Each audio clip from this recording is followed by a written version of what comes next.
Salamat Calex, kiming pasasalamat ni Celine sa naghatid sa kanya na bodyguard ni Joaquin.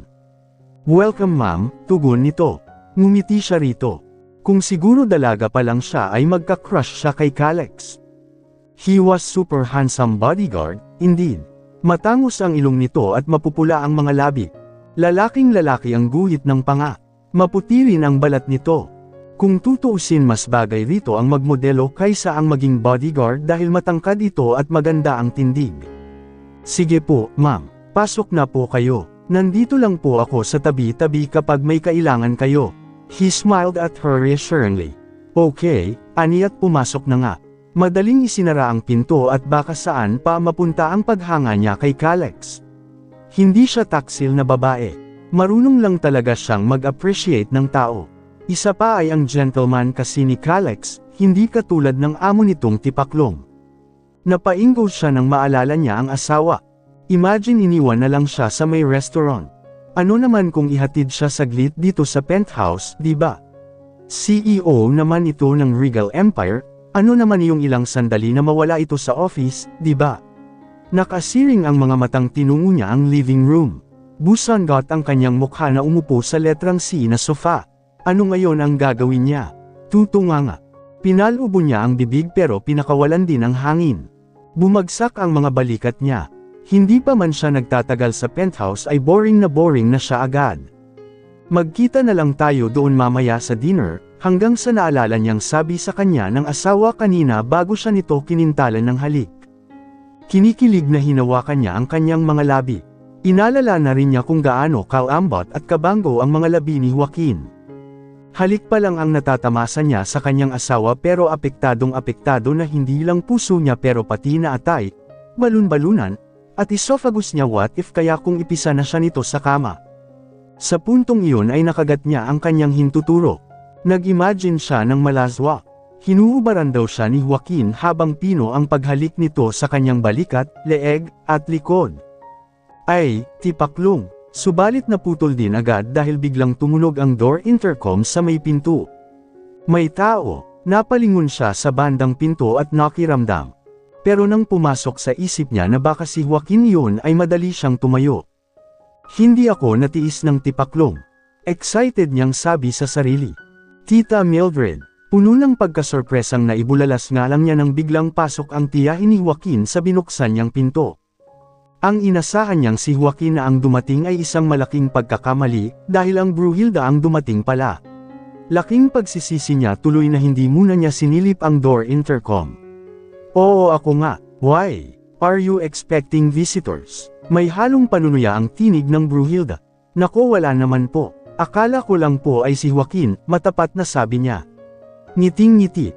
Talaga lang ha, patuyang ngumiti ang Bruhilda. Hinagod siya pati ng tingin ng pababa at pataas bago ang pakending-kending na pagtungo sa salas. Nakasiring ang mga mata niyang sumunod. Hindi naman nakikita. Ang arte, well, I went somewhere nearby at naisipan ko bigla na dumaan na dito para i-check kung nasa maayos pa rin bang kalagayan ang pamangkin ko ngayong may asawa na siya, wika ng Bruhilda.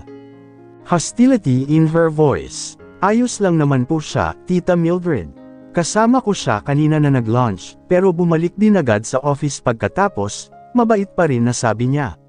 Katunayan ay para siyang hindi makabasag pinggan na tumayo sa gilid. Magkahawak ang kanyang mga kamay sa kanyang harapan.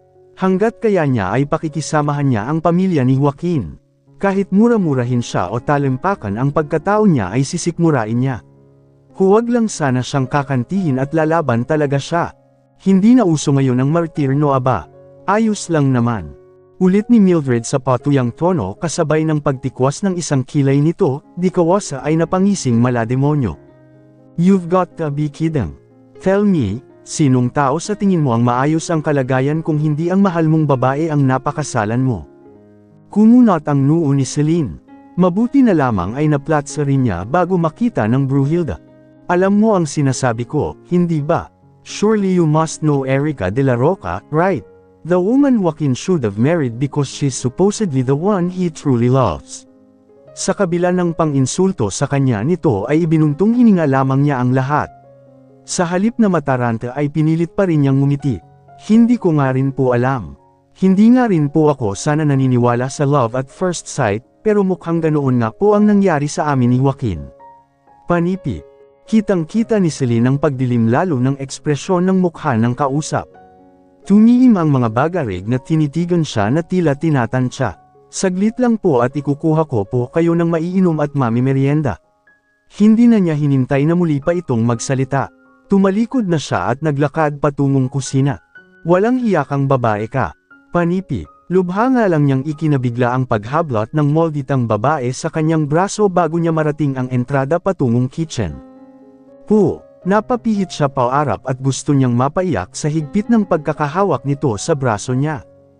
Umamin ka, ano ang ginawa mo sa pamangkin ko at biglang ikaw ang pinakasalan? Pagtataray pa sa kanya ni Mildred. She heaved a heavy sigh. Kailangan niyang panatilihin ang pagiging kalman. Tell me the truth. Senggal na naman sa kanya nito. Hindi ko po alam ang sinasabi niyo, malumanay niyang sabi. Hindi mo alam. Mildred scoffed. Damiin ang pagkakahawak nito sa kanyang braso.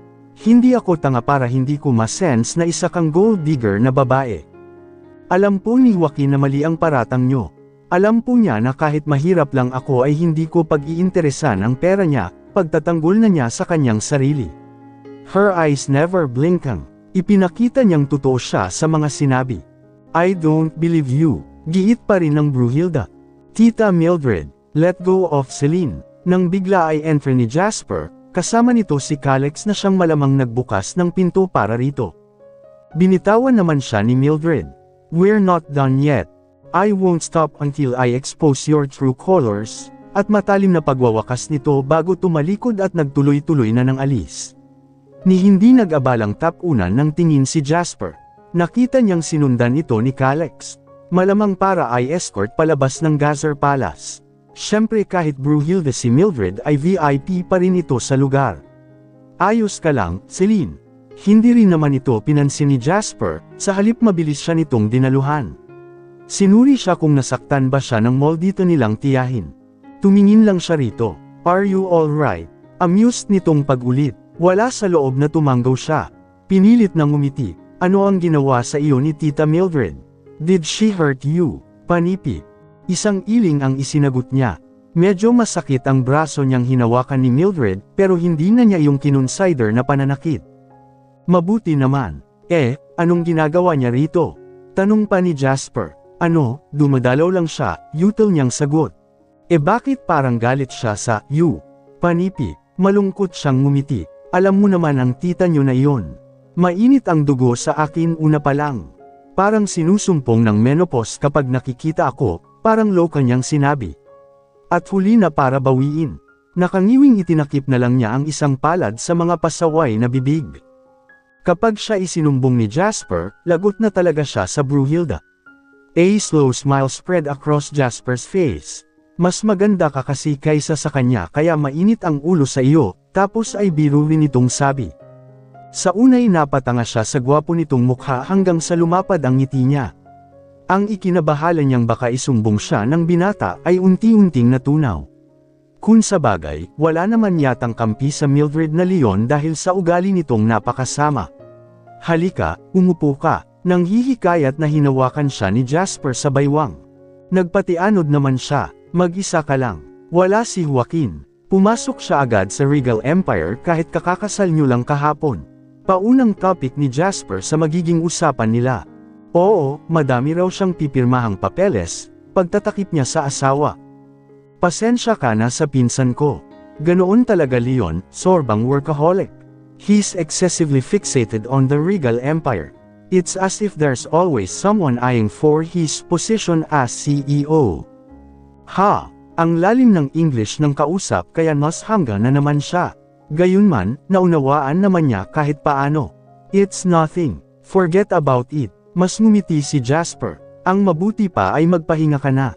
Mukhang galing ka sa labas tapos ginulo ka pa ni Tita Mildred. Pagod ka na siguro, Panipi. Ang totoo nag-lunch lang kami ni Joaquin kanina, Anya. Oh, mukhang na-amaze si Jasper sa sinabi niya. Napalabi ito konti na tumanggaw-tango. Mabuti naman pala at kahit busy ang pinsan kong iyon ay naisip pa rin ang asawa niya. Akala ko'y iniwan ka talaga ngayong unang araw niyo na mag-asawa. Hindi naman. Bumawi naman siya. Ngumiti na lamang si Jasper ukol sa bagay na iyon. Halika, ihatid na kita sa kwarto nyo.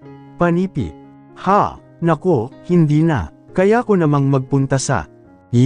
pero alalayan na kita, pamumuto sa kanya ni Jasper. I just want to make sure that you're really okay. Parbawi ko na rin sa anumang ginawa o sinabi sa iyo ni Tita Mildred. Aalis din ako agad after kung makita na nakahiga ka na, giit ng binata. Hindi niya gustong sumunod pero hindi niya rin gustong magprotesta dahil nahihiya siya sa pinsan ng asawa. Nagpapakita ito ng kabutihan, kabaliktaran ng kamalditahan ng unang bisita niya kanina, sino siya para tanggihan ito. Sige, salamat, lakas loob niyang pagpayag bandang huli. Inilahad ni Jasper ang kamay para tulungan siya sa pagtayo. Kahit sa may hagdanan ay todo alalay rin ito sa kanya. At least may mabait na siyang kakilala na kamag-anak ng kanyang asawa. Dahan-dahan lang, ngunit napangiwi na siya ng para siyang may malalang sakit na ipinahiga ni Jasper sa kama. Samobra naman yata ito sa kabaitan, Just go Lord. Are you feeling comfortable now? Tanong nito na inayos-ayos pa ang unan. Oo, salamat Jasper, pasalamat naman niya dahil totoong naginhawaan ang pakiramdam niya ng lamapat ang likod niya sa malambot na mattress ng kama. Tama ito, mukhang kailangan nga niya ng pahinga dahil sa stress na idinulot sa kanya ng Tita Mildred nito. Anytime, anang binata, you're now married to my cousin, so you're already a member of the family. If you have any problems or need anything, don't hesitate to approach me. Hindi mo na kasi itatanong ay close talaga kami ni Joaquin bilang magpinsan. Ang mahalaga sa kanya ay mahalaga rin sa akin, paprotektahan ko rin. Panipi. Matamis ang naging ngiti nila sa isa't isa. Sige, aalis na ako para makapagpahinga ka na. Rest well, okay. Panipi. Nakangiti pa rin na tumanggo siya. At nang makalabas ito ay ipinikit na nga niya ang mga mata. Nagpasya na talaga siyang matulog, gigising na lang siya mamaya upang magluto ng dinner. Subalit parang hindi pa nagtatagal ang tulog niya ay nagising si Celine dahil naramdaman niyang may nakatitig sa kanya. Nang kanyang idilat ang mga mata ay hindi nga siya nagkamali. Tumambad sa line of vision niya ang malapit na mukha ni Joaquin sa kanyang mukha. Dumating ka na pala, na awkward na tanong niya rito. Kada rating lang, sagot nito. Dahan-dahan siyang bumangon paupo sa kama. Hindi kasi ganoon ka-comfortable sa pakiramdam niya na malapit sila sa isa't isa. Napilitan namang ilayo ni Joaquin ang sarili. Kumain ka na. Anong oras na? Sorry, nakatulog ako. Hindi pa ako nakakaluto ng dinner. Panipi. It's already 9 o'clock, tipid na sagot nito. 9:00 na ng gabi. Lumaki ang mga mata niya. Hindi siya makapaniwala na ang tagal na pala niyang nakatulog. Buong akala niya talaga'y saglit lang siyang nakaidlip. I'm sorry for coming home late. Hindi tuloy tayo nakapag-dinner. Bigla kasing tumawag ang chairman. He asked me to accompany him, and I couldn't refuse. Halatang pagod na paliwanag ni Joaquin. Ayos lang, gusto mo na bang matulog? Halkatulog na tayo, panipi. He gave her a hesitant smile. But you haven't had dinner yet. Aren't you hungry? Nagkibit siya ng mga balikat. Hindi pa nga yata ako natutunawan sa kinain natin kanina. Panipi. Matagal na tinitigan siya ni Joaquin. Hi, halika na at inaantok pa ako. Bukas na tayo kumain at magbihis. Mas mahalaga ang matulog sa ngayon, nakatawang sabi naman niya sabay hila sa braso nito. Walang angal na nagpahila naman ito. Humiga sa tabi niya. Anong kilig pa niya nang ini-extend ang braso nito upang maging unan niya. Kinabig din siya kaya napakapit siya sa dibdib nito. Ngiting-ngiti tuloy siya na pumikit. Kinikilig na naman siya. Ang ikinatuwa pa ng puso niya ay nang lumipas ang magdamag na hindi na consummate ang pagiging mag-asawa nila. Hindi nito tinangkang angkinan ang pagiging asawa nito. Hindi niya mapaniwalang may pagkakonsiderate rin naman pa kahit paano ang tipaklong niyang asawa. Hindi pa sumisikat ang haring araw, gising na si Celine. Sandaling nagtaka pa siya nang parang may mabigat sa dibdib niya, iyon pala ay ang nakayakap na braso sa kanya ni Joaquin. Ang aga-aga ay kinikilig na naman siya. Kung hindi nga lang niya kailangan na magbawas sa pantog ay hindi niya aalisin ang kamay nito, at lalong hindi siya aalis ng kama. Ang kaso kailangan niyang bumangon at baka mag-amoy panghi silang dalawa. May ngiti siya sa labi na nagtungo sa banyo. At wala sana siyang balak na maligo agad, pero may magandang pumasok na ideya sa isip niya kasi, Leon ay ang ipagluto niya ang asawa niya ng almusal. Hindi niya tiyak kung nag-aalmusal ba ang asawa, pero wala naman siguro masama kung susubukan niyang gampanan na ang pagiging mabuting misis. Masigla siyang nagbihis. Medyo natigilan pa siya nang makita niya na wala pa pala ang mga damit at mahahalagang gamit niya sa penthouse. Mukhang kailangan niyang kunin yon sa apartment dahil kahit nami-miss na niya ang kwarto niya roon ay kailangan na niyang tanggapin na dito na siya titira sa penthouse kasama ang asawa. Habang nagsusuklay ay pasulyap-sulyap siya sa tulog pa ring asawa. Magulo man kasi ang hitsura na nito dahil bukas na ang 3 butones ng polo nito at nasisilip ang manipis na balahibo sa dibdib nito ay ang hot pa rin ni Joaquin tingnan. Mas naging hot pa nga. No doubt, her husband was devilishly handsome. Ang landi mo girl, tukso sa kanya ng maliit na tinig sa kanyang utak. Ingat na ingat siya na napahajijek saka lamang siya pumaraog sa kumidor nang makontento siya sa kanyang hitsura. Binilisan niya pati dahil baka mag-apang na niya ang asawa nang wala sa oras. Hindi na niya napansin na pagkalabas niya iyon din ang pagmulat ng mga mata ng asawa. Kusot-kusot ni Joaquin ang mga mata na nilinga ang katabi. Biglang nagising ang natutulog niya pasa ng diwan ng tanging una na lamang ang kanyang katabi sa kama. Where's his wife? He should have been panicking, but the idea that Celine might have awoken earlier than him and could be downstairs prevented him from doing so. Instead, he calmly got up. Oh, at daing niya nang makita niyang 7:00 na ng umaga ang oras sa digital clock. Since taking on the role of CEO at Regal Empire, rising at 5 in the morning had become his regular practice. For the first time, tinanghali siya ng gising. Bumantong hininga siya. Sa bagay, wala naman sigurong masama na kahit ngayon lang ay malate siya sa pagpasok. Hindi naman siguro makakaapekto sa performance niya bilang CEO, considering kakakasal lang niya. Umalis na siya sa kama. Tinungo ang banyo at naligo. After a while, he emerged from the shower enclosure feeling refreshed. Ang ikinatigil niya sa pagkuha niya dapat sa electric toothbrush niya ay nang mapansin niya ang nakahanger na kulay pink na lingiri. What the he muttered? Nakusat ang maaliwalas na kanyang mukha. Busangot ang mukhang kinuha niya iyon at basta na lamang itinapon sa waste bin. Pero muli din siyang natigilan nang may mapansin din siya. Bumalik ang tingin niya at napatitig siya sa bra. Kinuha niya iyo at sinipat. Really, 34D ang size ng ng kanyang asawa. Inalala niya ang hitsura ni Celine. Ang payat-payat na babae pero malaki ang hinaharap. Seriously, nagdududa ang tinging itinapon niya ulit ang bra sa basurahan. Kahit na, wala siyang pake if sexy pala ang kanyang asawa. Hindi pa rin siya papayag na mahahaluan ng ibang kulay ang kanyang mga gamit. He consistently ensures that his home, particularly his bedroom, maintains a masculine ambience, characterized by minimalist design. Hindi siya sanay na may ibang kulay ang kanyang bahay. Pink pa talaga, at least hind Hello Kitty. Tukso sa kanya ng konsensya. Napangiwi siya, mukhang kailangan na naman niyang pagsabihan ang kanyang asawa. Mas mabilis na niyang inayos ang sarili. Lumabas ng silid pagkatapos. Sa may kusina niya nakita si Celine. Gising ka na pala. Magandang umaga, ang banayad na bati sa kanya ng nilanganan siya.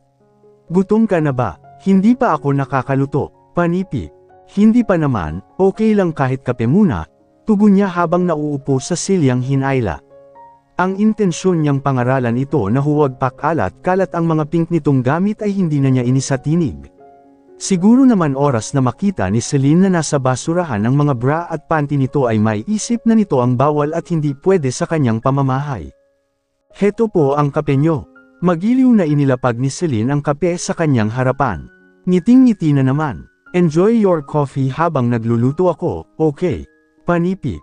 He sighed. His wife had no idea that her sweet smile caused him uncomfortable. Napilitan niyang ilabas tuloy ang kanyang cellphone at nagkunwaring tuming-intingin ng latest news doon. Tungkol sa stock market siya natuon. Habang nagbabasa ay tinikman niya ang kape. Nagsalubong na naman ang kanyang mga kilay dahil kakaiba ang lasa ng sinimsam niyang kape. What kind of coffee is this? Ang naggagayat ng sibuyas na si Celine para sa iulutuan niyang egg omelette ay napalingon sa asawa. Napansin ko kasi na walang kape kanina paggising ko kaya bumili ako sa convenience store sa malapit. Kaya nga hindi ako agad nakaluto. Ayaw mo ba ang lasa? Panipi. Napatanga si Joaquin. Nagkukumahog na kinuha ni Celine ang iba pang sachet ng 3-in-1 coffee at ipinakita sa kanya. Ayaw mo ba ng brand na ganito? Panipi. Dismayado ang hitsura na napapikit si Joaquin. Kaya naman pala, ano bang brand ng kape mo? Ibibili kita, tanong pa ni Celine. Don't you know how to brew coffee that isn't instant? I mean, like, brewed coffee. Panipi. Never mind, sabi ni Joaquin sabay tayo. Nagtungo sa coffee machine. Ito na ang gumawa ng kapeng nakasanayan. Sa sandaling iyon, gusto namang pukpukan ni Celine ang sarili. Ang siyangga niya ulit para isiping nagkakape ng 3-in-1 ang bilyonaryo niyang asawa. Ay, nako, nakalabi niyang kinuha ang kape na tinimpla niya. Akin na lang ta, At hiyang-hiya na palam niya bago iyon sinimsam, kumakain ka ba ng egg omelette sa almusal? Naniniguro na niyang tanong bago ipagpatuloy ang pagluluto. Mahirap nang mapahiya ulit. Basta masarap ang pagkakaluto, tugon nito. Sige. Nanambalik ang kanyang ngiti. Hindi naman sa nagyayabang siya, pero masarap siyang magluto ng egg omelette. Gustong-gusto nga ni Ana ang kanyang omelette. Matapos gumawa ng sariling kape ay bumalik sa kinauupuan si Joaquin. Siya na may itinuloy na ang paggawa ng almusal. Siya nga pala, nagpunta rito kahapon sina Tita Mildred at Jasper, hanggang sa naaalala niyang sabihin. What? Mukhang nahindik ang asawa. He glanced at her with narrowed eyes. Ano, dinadalaw ka raw pero sabi ko ay nandoon ka sa opisina. Bakit may problema ba? Panipi. Nagpatuloy ka ng ibang tao dito sa bahay ko. Are you stupid? Galit na talaga si Joaquin. Hindi naman sila ibang tao. Pinsan at tiyahin mo sila, pagrarasa niya na naguguluhan. Hindi yun pinansin ni Joaquin. Saang parte ng bahay sila nagpunta? Bagkus madilim ang mukha nitong tanong. Si Tita Mildred sa salas lang. Si Jasper sa salas at saka sa kwarto, pero lumabas naman siya agad, yutol-yutol niyang sagot. Biglang naitulak ng puwete ni Joaquin ang kinauupuan at galit na tumayo. Nagmamadaling lumabas. Ang kape mo. Nabahala namang kinuha ni Celine ang kape at isinunod. Naratnan niya ang asawa na patanjin tingin sa buong living room. Worry ba'y may hinahanap? Lahat ng naroon kinikilates, pati ilalim ng lamesa at sofa ay sinilip nito. Bakit ba? Anong problema? Napapamaang niyang tanong. Just shut up, Joaquin snap. Hindi man lang tumingin sa kanya na ipinagpatuloy ang pagsuri sa kabuuan ng salas. Gulong-gulo na nakagat niya ang pang-ibabang labi. Nagpunta kamo si Jasper sa kwarto. Maya-maya ay tanong sa kanya ng asawa. Ano, inihatid lang niya ako nang sabi ko magpapahinga ako tapos lumabas din siya agad. Animoy may sunog na tinaluntan ni Joaquin ang paakyat na hagdanan. Napakamot siya sa leeg na sunod tingin. Ang weird talaga ng tipaklong. Dapat hahayaan na sana niya ang asawa, pero hindi pa rin siya nakatiis. Matapos niyang ailapag ang kape sa center table ay sumunod ulit siya sa kwarto. Abot-abot ang kaba niyang pumasok. Sa susunod, huwag na huwag kang magpapasok dito sa bahay ng kahit na sinong tao nang hindi ko alam. Laking gulat niya ulit nang sinalubong siya ng galit na boses ni Joaquin. Kahit ang mga kamag-anak mo, alanganin niyang paniniguro. Sabi ng kahit sino. Kahit pa ang chairman understood. Bulyo sa kanya. Napapikit pa siya sa sobrang lakas. Maya-maya ay narinig niya ang pagbukas ng drawer. Pati ang pagdampot ni Joaquin sa kinang kotse nito roon ay kitang-kita ni Celine ang galit. Sorry na, alaw niya dahil malinaw na nasira na naman niya ang araw ng asawa. Hindi na mauulit. Siguraduhin mong hindi na mauulit, babala nito at malalaki na ang hakbang paalis. At lalong pinakaaya ko ng pink na kulay sa loob ng pamamahay ko. Tapos pahabol nitong sabi. Lalong napatanga si Celine. Ano kayang connect sa pink na kulay sa pagdalaw ni na Tita Mildred at Jasper? Tapos ay babulong-bulong niyang himutok. Not until, naalala niya ang inihanger niyang bra at panty niya sa banyo. Naku po, nagtatakbo siya sa banyo. At anong niwi niya nang makita niya sa basurahan ang kanyang mga underwear? Siraulo talagang tipaklong. Clear naman, sir. Wala pong hidden cameras or any bugging devices po na nakita. pager report sa kanya ni Calex na inatasan niyang samuri sa kanyang penthouse pagkaalis ni Celine. Good. Joaquin exhaled with profound relief. But next time, be vigilant, Calex. You knew from the start that I prefer my relatives not to access my personal property, yet you neglected to inform me. Sorry, sir, nawala sa isip ko. Tsaka inakala ko kasi okay lang dahil baka kako dinadalaw lang ni Madam Mildred at Sir Jasper si Miss Celine dahil kakasal nyo. Panipi. Next time, you'll be out of a job. Panipi. Yes, sir. Panipi. Isa pang maluwag na paghinga ang kumawala mula sa binata. By the way, go pick up Celine kung tapos ka na dyan. Make sure my wife stays safe at all costs. Panipi. Areglado, sir. Panipi. Ibinahana ni Joaquin ang cellphone. Nasa opisina na siya'y nagpupuyos pa rin ang kanyang dibdib. Isa't kalahating oras na siya roon pero wala pa rin siyang nasimulang gawin. Tumatakbo pa rin ang kanyang isip sa kanyang tiyahin at kay Jasper. Hawak ang babae na ningkit ang kanyang mga mata. What could they possibly be planning now? At sa isip niya'y naiusal niya. Sa lalim ng kanyang iniisip, hindi niya napunang bumukas ang pinto at may pagmamadaling pumasok si Erica. Walang anumang inilapag sa lounge sofa ng opisina ang bag nito. I think you're worrying too quickly about your fake wife. Are you regretting now that you replaced me with just some cheap woman? Panipi. Si Secretary Dem na dapat pipigil sa dalaga ay napapo sa may pinto at napakamot batok na lamang. Naisandal naman ni Joaquin ang likod sa kinauupo ang executive chair. Please learn to schedule an appointment with my secretary if you wish to speak with me. Panipi. Really, Joaquin?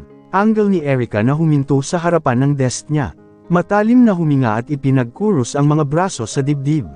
And also, start getting used to addressing me as Mr. Velasquez.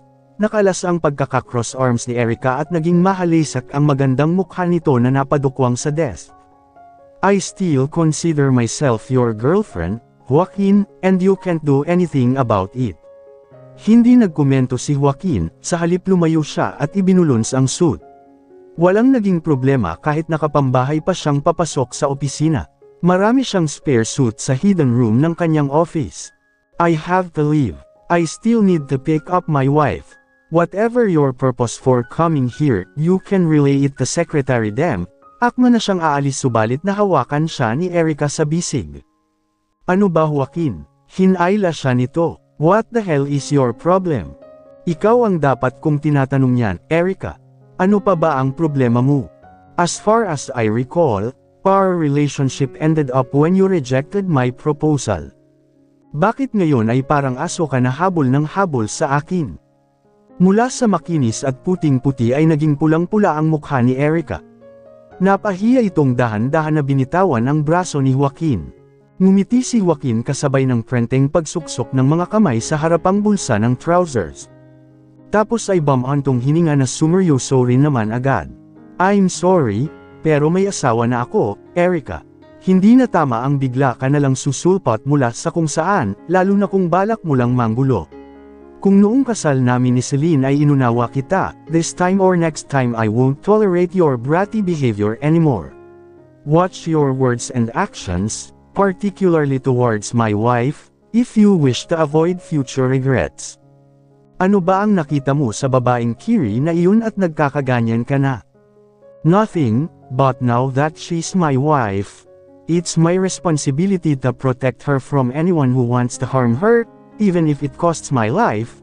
May babala ang tinig na sagot niya, diretso ang mga mata. No, you can't do this, Joaquin.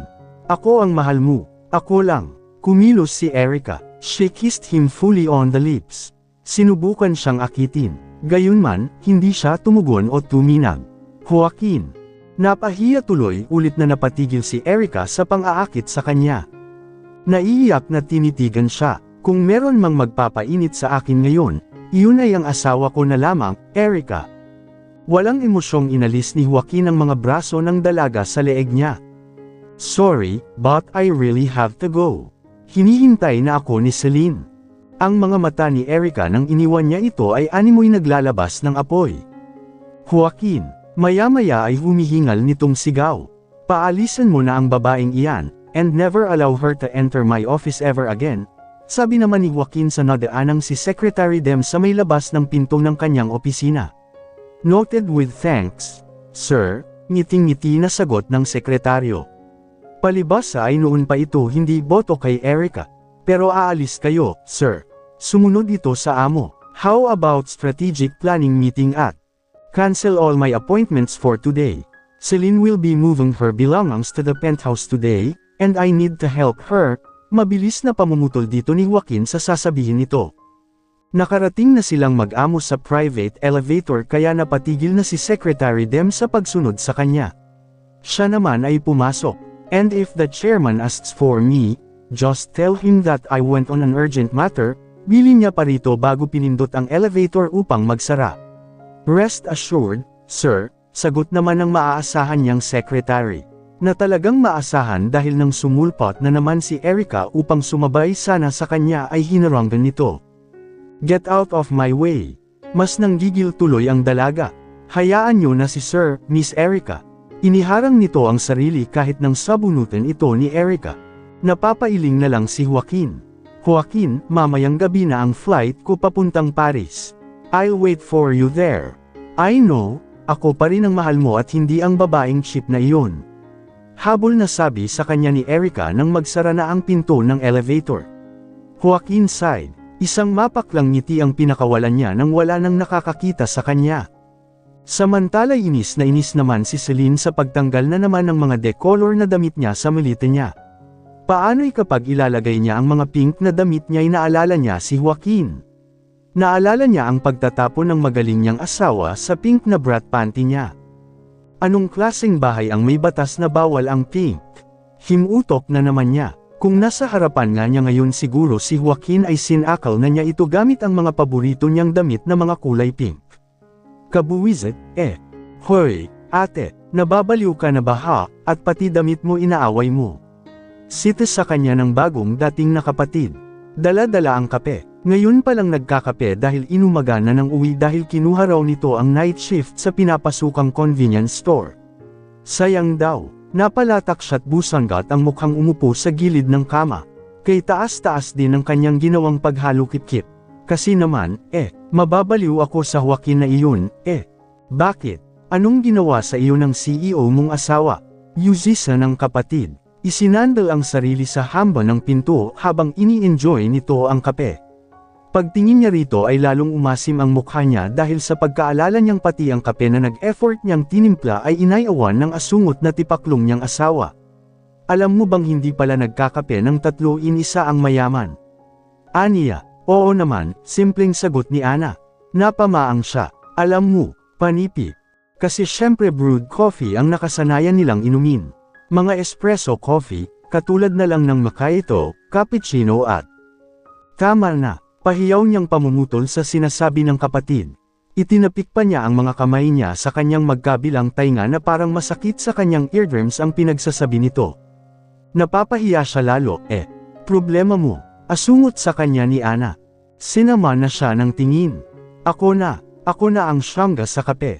Sabi lang naman niya't inis na inayos ulit ang kanyang mga gamit sa malita. Lumapit si Ana at ito ang umupo naman sa gilid ng kama. Hindi mo dadalhin itong damit na ito. Favorite mo, hindi ba? Regalo ni Pamela noong Pasko ang tinukoy ng kapatid na blouse. Ang kasungay kulay pink. Bulaklakan pa. Umasim ang mukha niyang kinuha iyon. Tinitigan. Saglit, kahit labag sa kalooban ay ibinigay niya iyon sa kapatid. Yun na lang. Hindi naman makapaniwala si Ana. Paano ilang beses yun hinihiram sa kanya pero lagi niyang sinasabi noon na magkakamatayan muna silang dalawa. Sure ka, panipi. Oo, bawal kasi ang pink na color sa bahay ng tipaklong, aniyang ang sama-sama ng loob. Ang kapeng sinimsam ni Ana ay naihugan nito. Ang bastos naman, reklamo niya dahil may konting napuntang kape sa kanyang suot na pantalon. Anong sabi mo? Bawal ang pink sa panipi, sa bahay. Sa penthouse pala, ang gusto ni Joaquin ay kulay black, gray, at white lang ang gamit doon. Iyong bra at panty ko nga na kulay pink itinapon niya sa basurahan, muhaba ang usong kwento niya. Napahalagpak na ng tawa si Ana. Seryoso, Panipi. Oo nga, Panipi. Nagtatawa pa nang nagtulawa si Ana. Hanggang sa nahawa siya, nakatawa niyang bahagyang hinampas ito ng damit niyang kulay yellow. Gumanti naman ito, at kung wala siguro silang narinig na busina sa may labas ay kakantsawan siya nito ng kakantsawan. May bisita kang nakakotse, lanong niya kay Ana nang magtigil sila sa harutan. Siyempre wala, bisikleta nga wala si Renzo, ani Ana. Si Joaquin, Panipi, si Kuya Joaquin. Hanggang sa sabay nilang naibigkas sa isa't isa nang maalala nila ang posibleng dumating na tao, yung bra mo sa salas. Iligpit mo, Panipi, wala akong bra doon. Panipi, baka may napkin ka sa banyo. Wala, hindi pa ako dinadatnan. Panipi, nataranta na silang magkapatid.